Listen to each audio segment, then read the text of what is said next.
Hello, everybody, and thank you for joining another dynamic talk brought to you by Grid Dynamics. Today, we have a really exciting topic, which is talking about how you can become more flexible, achieve business flexibility with composable commerce. And it's a really interesting topic, and we're going to bring it to life for you today with some phenomenal panelists. So I am so excited and happy that you all have been able to join us. And I'm so happy that we have the panel that we do today. We're very lucky. We're lucky to have you, our audience, and we're lucky to have our panel. I'd like to invite you as our audience to participate in this webinar. And so at any time, if you have a question, you can go ahead and just put that into the Q&A. You'll see a Q&A button on the bottom to the far right. And we welcome you to ask questions at any time. We'll do our best to answer those sometimes right when you ask them, and other times we may save them for the end, depending upon if it's related to what our panelists are talking about at the time. So please feel free to ask questions, and we'd be happy to have you be a part of this webinar. I'd like to start by, if we could bring up the first slide, sharing with you what our agenda is for today. So I think I've just accomplished number one, which is I'm the moderator. My name is June Bauer, and I am so excited to be here to talk to you and share with you this webinar. We're going to introduce our panelists, and then we're going to have a discussion on things that we believe are interesting topics around composable commerce and things that we think are very pragmatic and will help you on your journey. And finally, if we have questions that we haven't answered along the way, we will take those at the end. But again, I just want to remind those of you who are joining to feel free to add questions to the Q&A at the bottom at any time. And we really welcome the questions. We prefer this to be a webinar where it's really engaging for you and where our panelists, who are very, very seasoned in this topic, can bring some value to you, specifically to your business. So let's go to the next slide. So I want to do some introductions here, and I'm going to ask each panelist to introduce themselves. And let's start with you, Manish. Would you like to introduce yourself for us, please? Sure, thank you. Hello, everyone. My name is Manish, Director of Technical Consulting here at Grid. I've been around e-commerce for 15 plus years, going through the cycle of technology innovations. Very excited about last 5-6 years with the way the technology is evolving, which is giving businesses the best value. In my role on day-to-day basis, I get involved with our existing and potential customers on technology strategies, digital strategies, vendor selections, etc., etc. Looking forward to this chat. Thank you. Fantastic. Thank you for that intro, Manish. Kelly, how about you? Thanks for having me. I am Kelly Gage. I'm Chief Product Officer at Ecommerce Tools, also co-founder and chairman of the Mock Alliance. So quite involved there, and spent my basically entire career at the intersection of commerce and cool new technology. So happy to be here. Yep, that's great. Exciting, exciting times for commerce. And Mike, how about you? Sure, June. Excuse me. Sure, June. Thanks for having us here today. My name is Mike Rhodes. I'm a principal architect at Google Cloud, as well as the head of customer engineering for retail customers in the New York metro area. Customer engineering is a fancy way of just saying solution architecture. So I help a lot of our retail customers build up and scale out their e-commerce and omni-channel products. Before that, I spent about 15 years building SaaS applications and off-the-shelf software as a developer and an architect. So super excited to be here. That's great. I love it that we have a panel that's made up of different aspects and parts of this whole ecosystem. And I think the exciting thing for you as our audience is you're going to hear about composable commerce from a number of different points of view today. As I said, my name is June Bauer, and I was lucky enough to be born in the Silicon Valley and had the opportunity to work at Apple Computer starting in 1981 with Steve Jobs and the rest of the probably fewer than 300 people in the company at the time. Went on to many marketing jobs in this valley, including the vice president of brand at Adobe and the CMO of WebEx, also headed up the WebEx online business, and had many other CMO jobs in the valley. And now for probably the past 8 years, I've been just consulting, and I've had the most wonderful opportunity to work with companies like Grid Dynamics, to get to know amazing panelists like the ones we have today.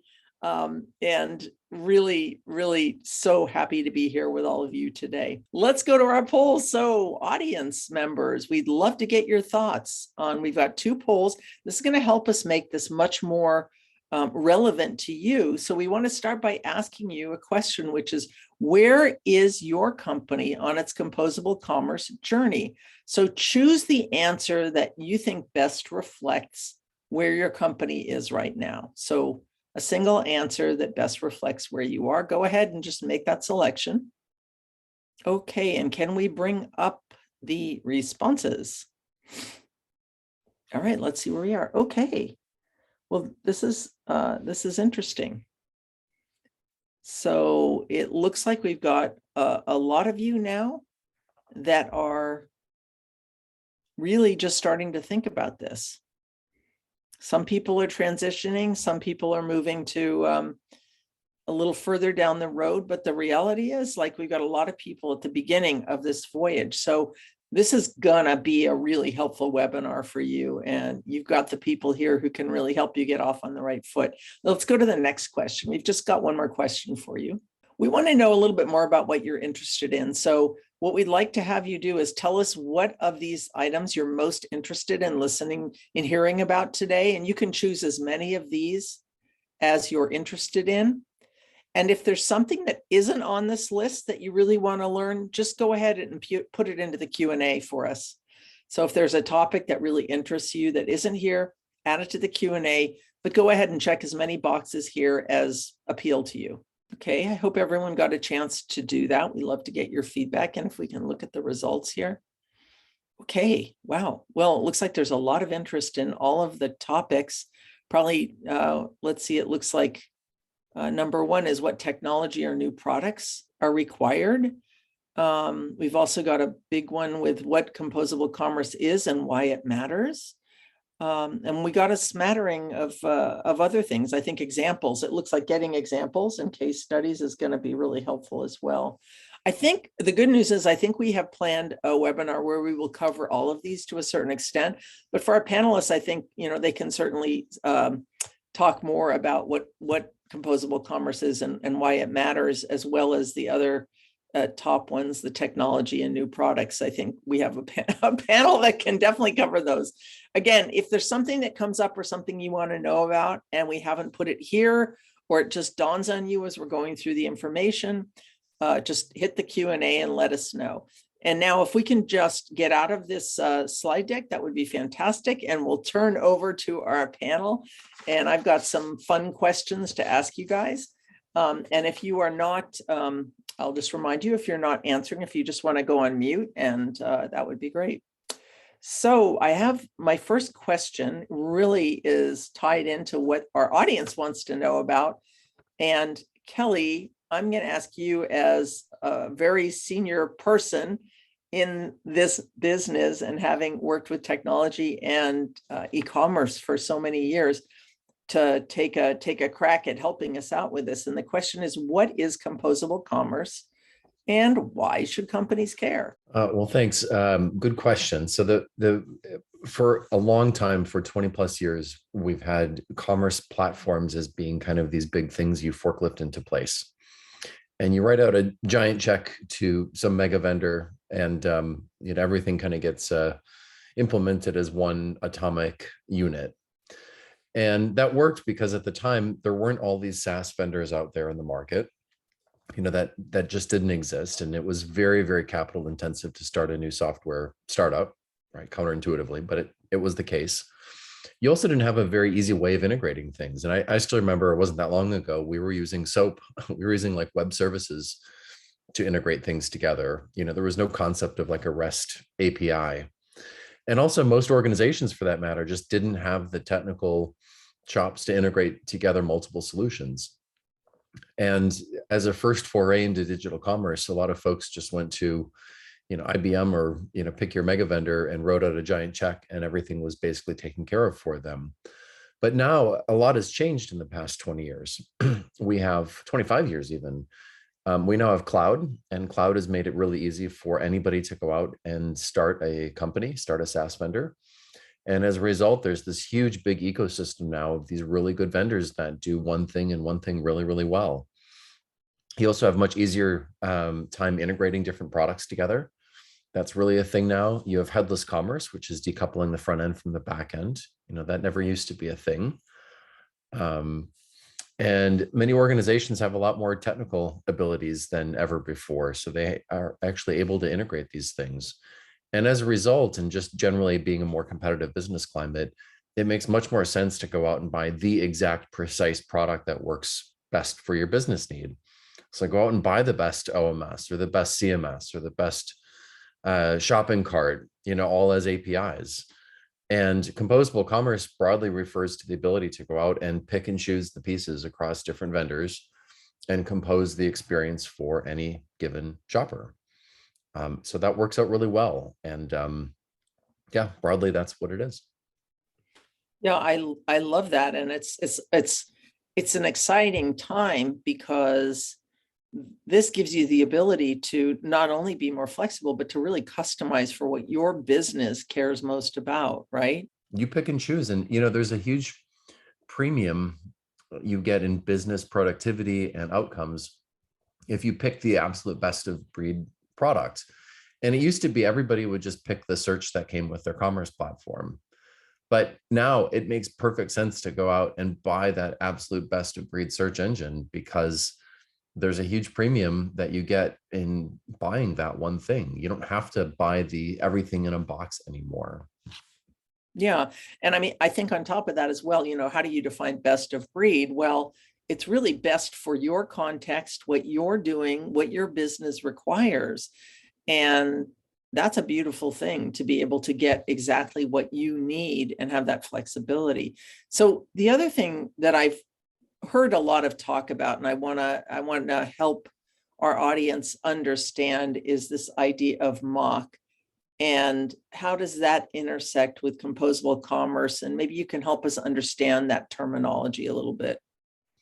Sure. Composable commerce is the business facing view, right? As an executive, you compose the experience to your end shoppers from the top down. So you're consuming. Mock, and it stands for microservices, A for API first, C for cloud native multi-tenant SaaS, and H for headless. It's a much more technical term, right? It's a very technical way of looking at things. And that's how you build these composable APIs, right? So you start with your API and work your way backwards to microservices, adhering to mock principles. So the vendors in the space, for the most part, are all mock based. And are there any vendors that are not? And is this something, if we're choosing components, should we look for this? Yes, absolutely. And that's why we co-founded the Mock Alliance. We have 56 members, including Grid Dynamics and Google. I know you're filing your application, so that's in progress right now. But members of the Alliance, and there are, again, 56 of us, we all are very thoroughly evaluated on both the technology and the commercial side of each product. So if you see a Mock Alliance member, it means that it's gone through a very rigorous peer evaluation to make sure that the products really are mock based. Because like any term, everybody wants to slap the cool new term on whatever old product they have. And we see some of the legacies doing this already. And, unless it's a Mock Alliance member, it doesn't mean anything. Yeah, that is actually very helpful advice and very pragmatic. It's something that can be, when you're launching new, like what you said, new technologies, it can get very confusing for people. So it's nice to have that kind of an organization that is essentially looking out for all of you on this call to make sure you're getting products that really are going to build this new system that you want, that is composable commerce. So great. Thanks for sharing that, Kelly. So great information. Hopefully that's helped everybody start to better understand what composable commerce is all about. But now here's the ultimate question, Manish, I'm going to turn to you, which is, okay, so what are really the benefits that you get out of a composable commerce system? This is going to be a big change for organizations. It's going to require a whole new way of thinking. It's going to require different kinds of understandings of technology, different products. What awaits companies who make this journey? What are they going to get out of it? Yeah, sure. The title already says, flexibility. So I'll start with that. As Kelly was saying, it is a combination of best of breed products being composed together. Already, that flexibility comes into picture where, say, you want to make a change on search, you only want to make change on that search system. You don't have to deploy, the entire big application. I remember, we used to have situations like, oh, we made a change in search. Why is basket broken? We used to run into such a situation. So that is taken out. The agility for business, the business-centric view of technology is very much highlighted in this approach, where you are looking at the terminology, which is packaged business capabilities. You're looking from business capability perspective rather than, oh, I have a platform, it can do this. You have to manage your business around that now. But now we are taking the other way around, which is, I have a business capability, how I can achieve that, which is a, truly transformational. The other is obviously time to market, because you have the siloed individual systems, you can get it out much faster. One of the other real life benefit I have seen companies now starting to use is, especially e-commerce retail companies, which were, like a big companies or, the SMBs, is looking at each of the department as a product company. So I can have a search organization, I can have a checkout organization. They can concentrate on one thing and do it very well using that technology, which is very important, right? Because we had situations where, people were never giving that much importance to search. And then if you cannot discover your product, how am I going to sell that? And then you then get into a situation where, oh, I am in checkout, but I don't have enough delivery methods or payment methods, because it is very difficult to implement sometimes. This approach allows you to move faster in each areas. So yeah, these are some of the things. I'm sure we will talk about, what other pitfalls when you get into this sort of approach also. Thank you, Manish. That was actually great, and great to hear about what this is going to enable you to be able to do. And we just got a really great question. I really appreciate you asking this question, which is related to what you just said, Manish. And I think it actually really ties in, Kelly, to the question I was going to ask you next. So the question that we got from our audience member is, what are some of the sort of downsides to composable commerce? And I know, from my perspective, when I think about it, I think, wow, you're going to have to, number one, go through a whole new process, and it could be really tough to make the transition. And secondly, you're going to end up with a lot more, I think, a lot more software, a lot more pieces, a lot more vendors, which, quite frankly, it sounds a little scary. But let me ask you, Kelly, I'm going to ask you another question, and I think it's going to tie into this. But I'd love to have you address that audience member question as well. So our next question was, from a technical perspective, what are the components that go into replacing a monolithic platform with a composable architecture? And maybe you can tell us, as you're talking about some of these concerns people might have about making that transition. It's not a paint by numbers experience. We like to say at Commerce Tools, if you think about the end goal of wanting to play with a toy. You could go the Shopify route and you can get the toy that's pre-assembled and pre-built, and you put batteries in it and go, and that's fine, but you can't change it. Commerce Tools is kind of in the middle, where you can have a bunch of Lego blocks and you can build whatever you want, but you have to know how to build stuff. And on the very far other side, you have I'm Walmart.com, I'm going to build everything from scratch. And there you basically get some Play-Doh and you have ultimate flexibility. And we like to think our approach in the middle is a good one, where you mix and match, you get the pieces you want. You have bricks that fit together nicely, but at the same time, if you want to do something really creative with them, you can, but you're not getting to the point where you have a bunch of Play-Doh and you can shape it however you want. And then technically how you migrate over, we have customers who do one of two approaches, and sometimes both at the same time, actually. One approach is to say, I want to pick a small brand and do the whole brand and move it over to Commerce Tools. But it has to be small enough that if it fails, that I'm not going to get fired for it. So they'll pick like, Uruguay or something, a very, very small country. And the threshold is there going to be a press release, or am I going to get fired if this thing fails? And I mean, no offense to the 500,000 people of Uruguay, you're not going to get fired for that, most likely. Now, if you mess with your flagship.com and you break that, that'll get you fired. So people don't want to touch that right away.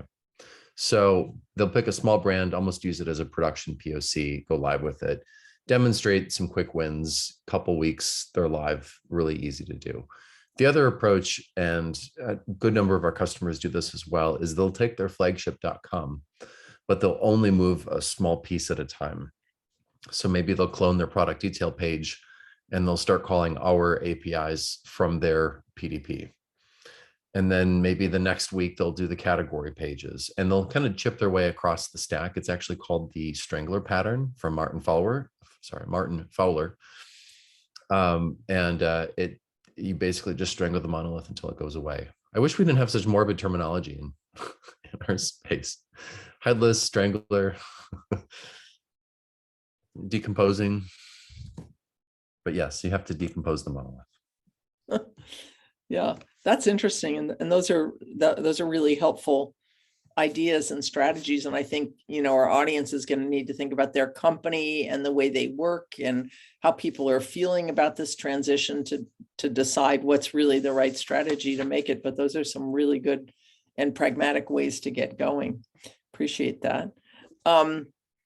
So Mike, you've been very quiet and very patient, but we're going to turn to you now, because one of the things that clearly our audience member was interested, and I'm personally interested in, is, how are you going to manage now all the vendors? It's hard enough to manage one vendor, but now you're going to have so many more vendors that are going to be a part of the system. So can you tell us some ideas around that?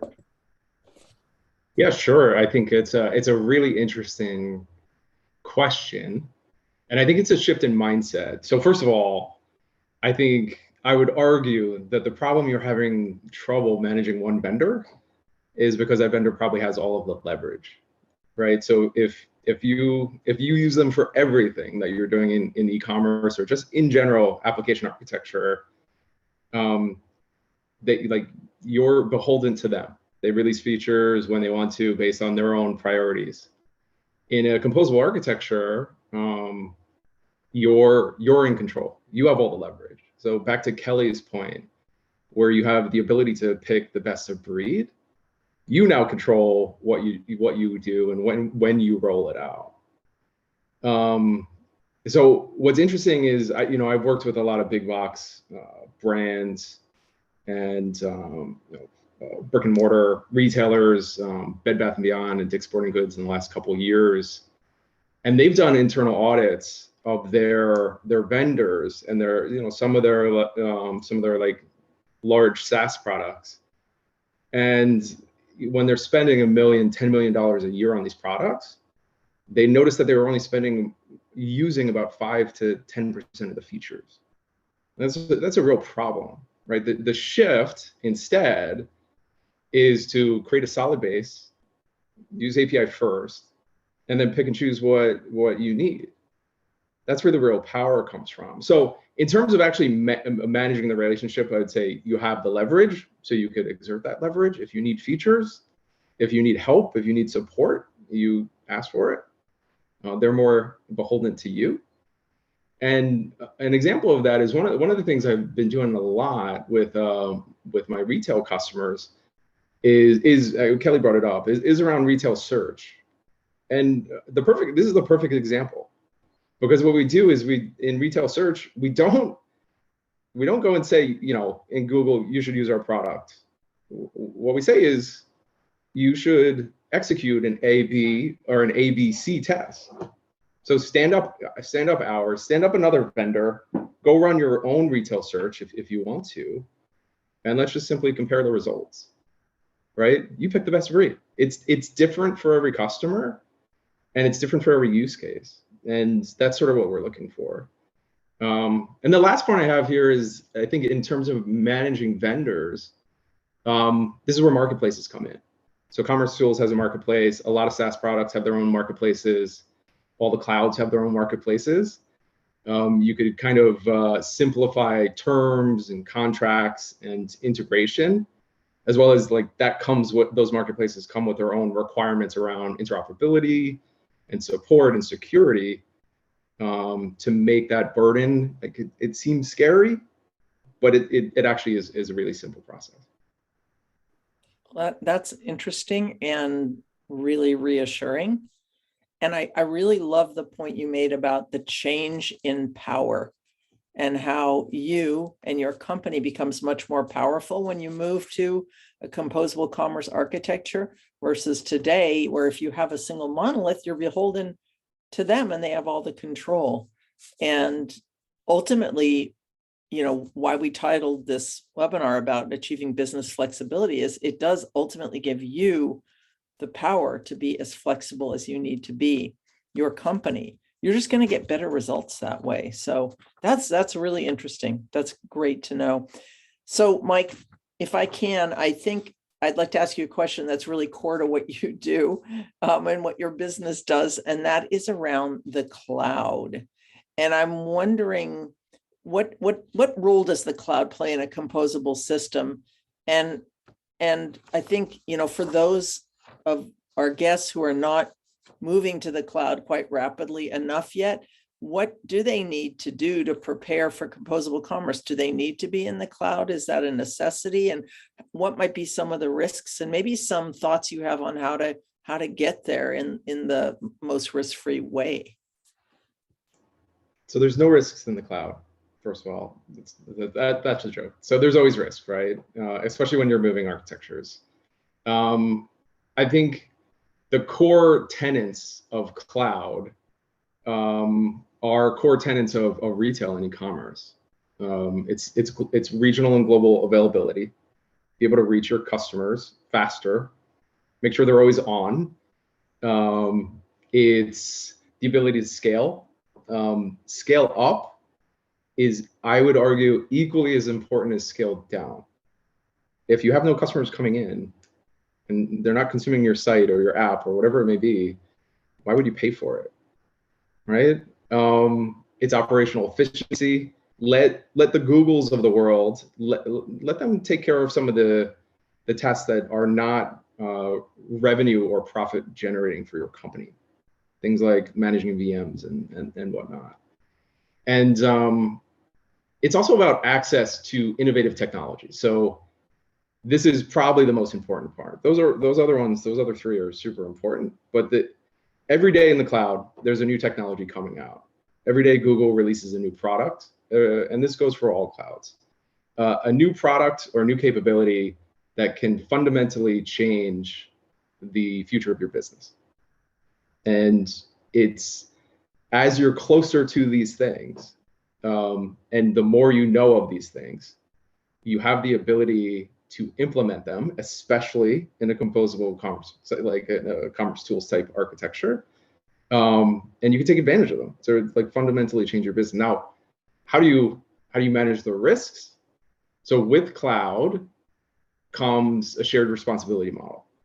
So in terms of just pure security, encryption, and key management, and access control, there is shared responsibility. Google and other clouds, we will take on some of that burden and automate a ton of it away from you, but you do need to bring a certain mindset of what you own.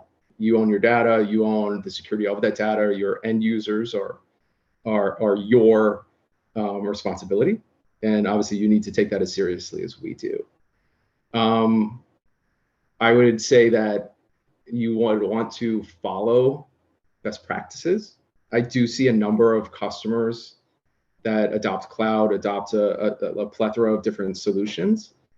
And they kind of design them themselves and roll them out to production, and let's see what happens. You're very likely not the first person that's trying to do the thing that you're doing. It's been done before. If we don't have reference architectures written up, you have solution architects like myself that would be happy to tell you how other companies like yourself, even very similar to yourself, are doing it. So don't be shy about those things. And then my last point is, when you're consuming cloud in this case, and for example, one of the best parts about decomposed systems, yes, you could integrate SaaS into those, but you could also build these things yourself. Like if you have a very specific use case that you think you have the engineering talent to build, go build it. But if you do that, don't get into the weeds, right? Cloud could be a science project. And as a developer, former developer, I promise you, if you give me the time, I will just muck around for like weeks or months or years. It's actually how I learned Kubernetes in the last like 6 years. Is I was on a team where I was able to just learn these things, not deliver a product. So don't muck around, focus on business value, and use like things like serverless and SaaS where it makes sense. So it's kind of a mindset shift. I hope that makes sense. Well, it makes sense to me. And I think you're on mute. Oh, I'm not on mute. Oh, I'm sorry. Maybe we're delayed. Oh, okay. It makes sense to me. And I think what you're saying too is, by moving to the cloud, you have the opportunity to delegate some of the work and focus on what is really going to make a difference to your organization. And that's a very different way of thinking about development, but it's a very powerful way.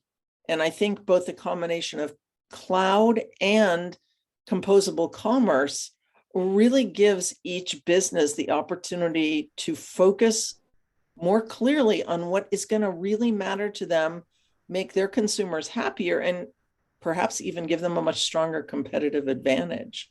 So I like where we're going with this. And hey, June, there was one other point you asked that's super important that I answer. You don't have to move like these systems, as well as utilizing cloud, does not mean you need to leave your on-prem investments behind. Right? You can consume your ERP, you can consume your OMS on-prem while running your front-end site or different shopping cart apps on the cloud. So like, I don't want to scare anybody that you have to do one or the other. Hybrid models are absolutely possible.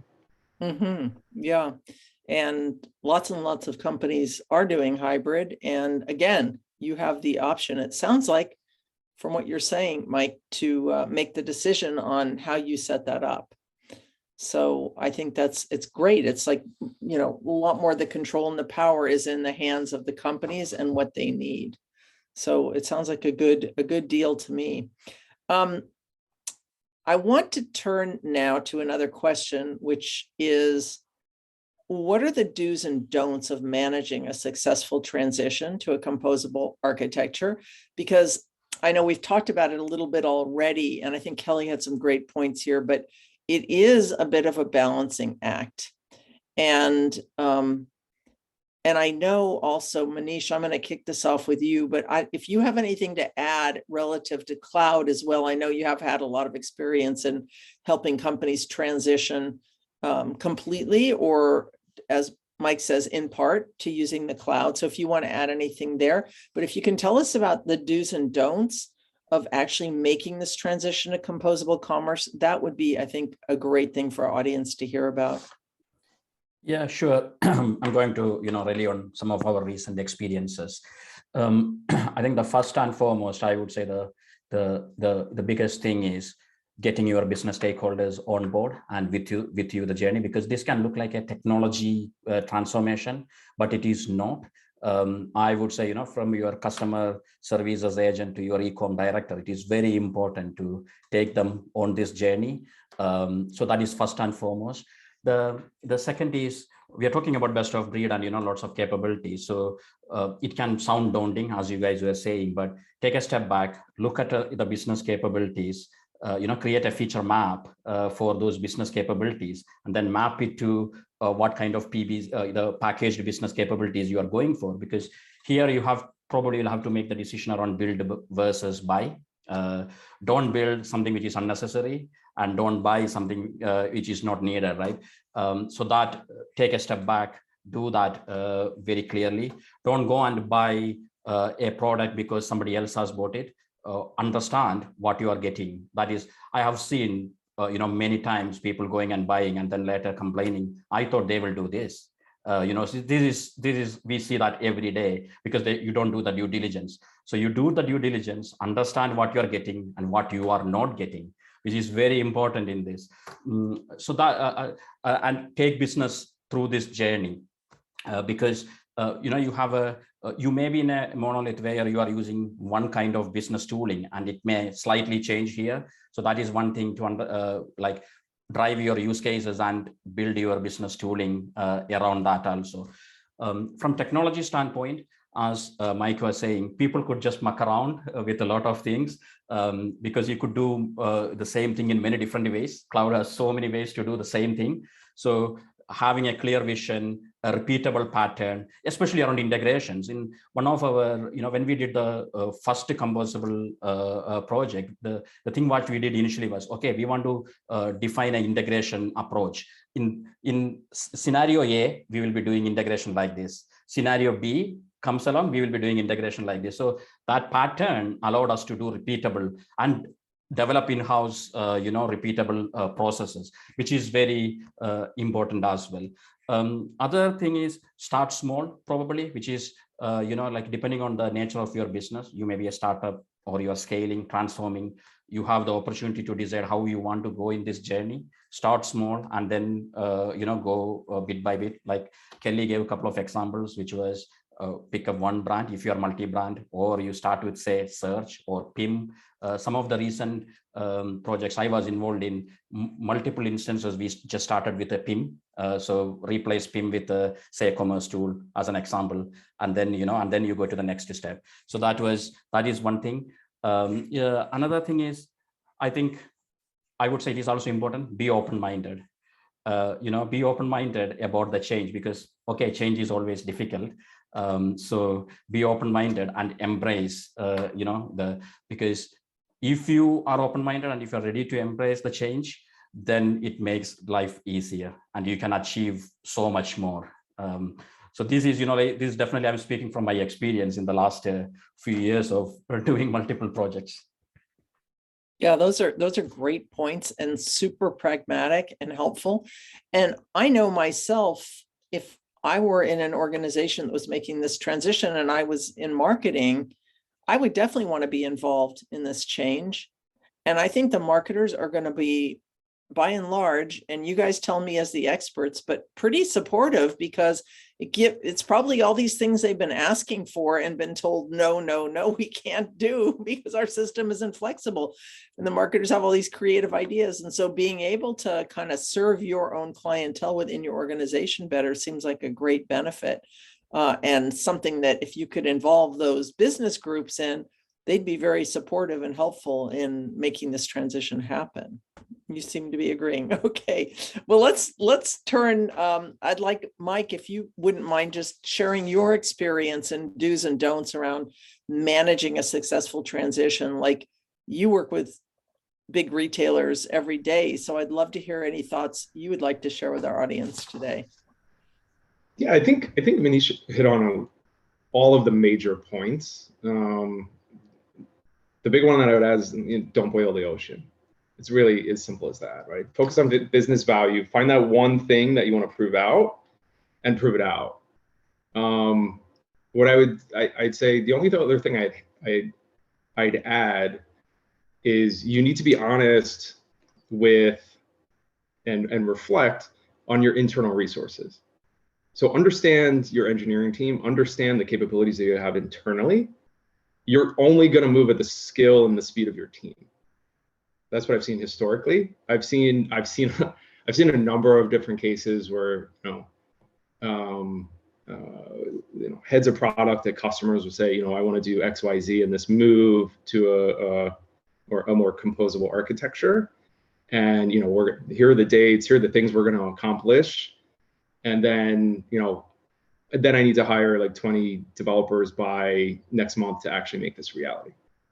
So you have to be realistic with your goals and your team, and if you need to augment your team, like understand that up front, and then like this is a great time to like lean on partners. So if you have dead set targets to hit, just understand if you're going to hit those targets with your internal team, or if you need to like accelerate through one or more partners that can help you get there. That's really interesting. And it kind of brings up another question. And I'm going to ask you, Mike, if you have any thoughts on it, and Manish and Kelly, if you want to comment as well. But do teams, as they're making this transition, do they usually need to add new resources or new skills? Or can a team that's been dealing with a monolith and hasn't yet moved to the cloud, can they make this transition simply with the people that are there now? I mean, how do the people resources play into this whole thing? Yeah, and I think this is a great question, because it's the root of all. I think in my experience, both as a developer, as a engineering lead that was developing products and went through a number of cultural shifts to, like, let's say, a microservices architecture, as well as somebody that helps many retailers and other customers build these systems. I think number one is, this is what engineers want to be doing. Engineers do not want to be working on the monoliths. It is better for their careers to be working on these let's say, more current frameworks. So that's number one. Number two is it really depends, and this is what I mean by be honest with the personnel that you have. It depends on the mindset of the team. If they're willing to learn new things and they're energetic about it, I've absolutely seen many customer teams be successful with the staff that they have. There is a component where they're going to need to either be trained up or self-learn on these topics, but those come with the vendors or the clouds that you work with, and you could absolutely get started on your own. Well, that's good to hear, and it's good to know that you have choices. And Manish, maybe I can just ask you the same question, because I know Grid Dynamics comes into many companies and helps them make this transition. So I'm interested in getting your thoughts on that as well. Yeah, add to what Mike was saying, it is about understanding what you have in-house, and then don't be afraid to talk to experts and bring that in as early as possible, because that is that determines the success. Because you can start on your own, but if you don't have the right people, then it can it can go in the wrong direction. So that is one thing. And then yes, developers obviously want to be in this space, in the cloud space a lot these days. So it is you can train them up. So from our Grid perspective, we do multiple models, right? We go and implement and then hand over, take them in the journey with us, and by the time the project is finished, in-house engineers are up to speed, or we do ourselves end-to-end and then do a handover. So there are multiple models we try to do based on how the engineering organization and what is the maturity of that place. So, but yeah, it is definitely talk to experts if in doubt. Yeah, good advice. So let's turn to a different topic, which is one that we get asked a lot about, and we've done similar webinars in the past and had this question. And Manish, because I'm talking to you now, let me put you on the spot and ask you, how might a company expect composable architecture to affect their budget? Yeah, I think it probably is a wrong angle to look just at budget. As Mike and Kelly alluded to earlier, look at the business capabilities you want and the transformation journey you're going, because at the end of the day, there is no hiding that you have to make this transition because the world is moving on, and with the speed at which the cloud is evolving, like I remember we started with the websites with the links and just text. Then we moved to fixed width pages, responsive, mobile first. Now we are talking about other channels like conversational commerce, which is web, chat bots and such things, allowing you to buy things. So if you want to move into all these directions in different channels with omni-channel aspect, you need to be in a better technology stack. The other stack is not going to help you. So then it is all about understanding how you want to go in this journey. This is why the starting small can help. So you could combine your capex and opex sometimes to go in that journey. So you start small. I have a strategy to replace my website till product pages, and basket and checkout I'm going to leave it for 1 year. So let's do that this year, and then you go into the next year, and then you bring. So there are multiple approaches. It is more than just looking. Yes, budget is an angle, but there are approaches to go through that journey. That's good. So I think, as I think about it, from what I've heard from all of you today, it's like you want to make this journey because it's going to give you the ultimate flexibility. You don't have to do it all at once. You can manage your budget by doing it as a transition over time, even to multiple years.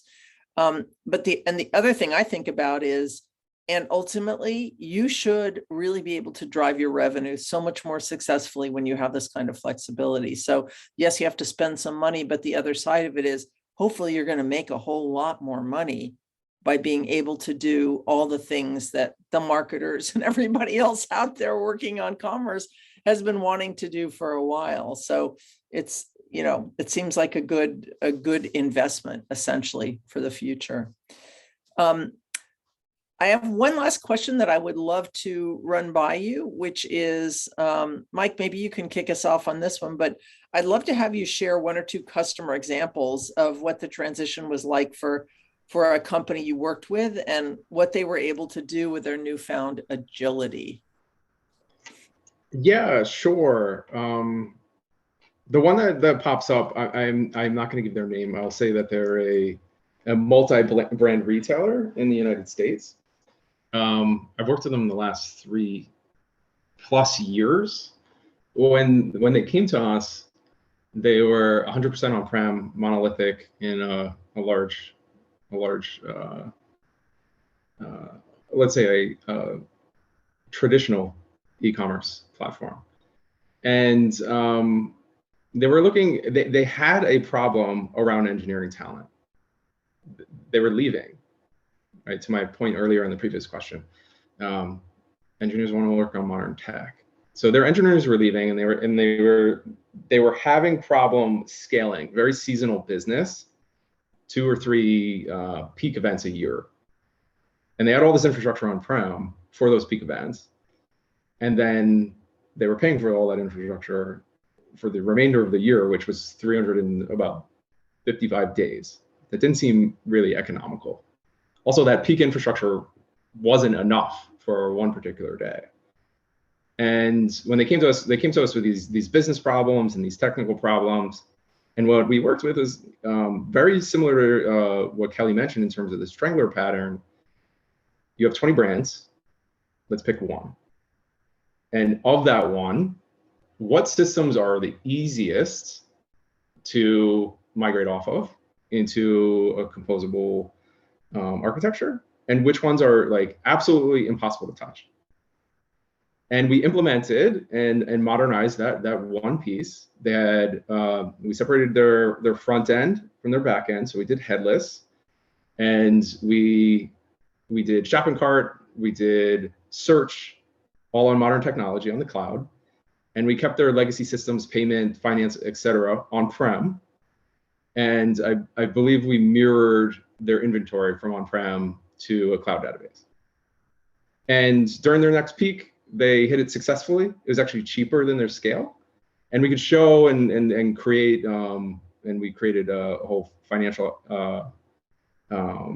analysis of how if they kept doing this, they would actually have a lower bottom line and then a larger top line as their business increased. And now, one of the interesting parts about this, to the previous question, is that on a lot of the retail customers I work with, is you get to a point where your spend on cloud and these systems is just a percentage of your revenue.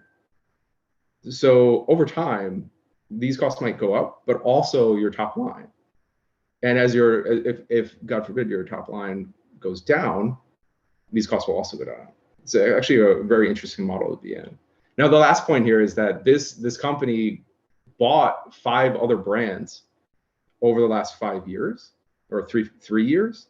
And as they did this in their new composable architecture, they were able to just plug those new brands in, right? They all come with their own legacy stack.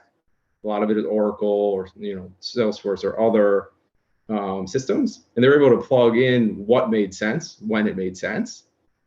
And now the last year, they've been going back for those legacy systems and modernizing those as well.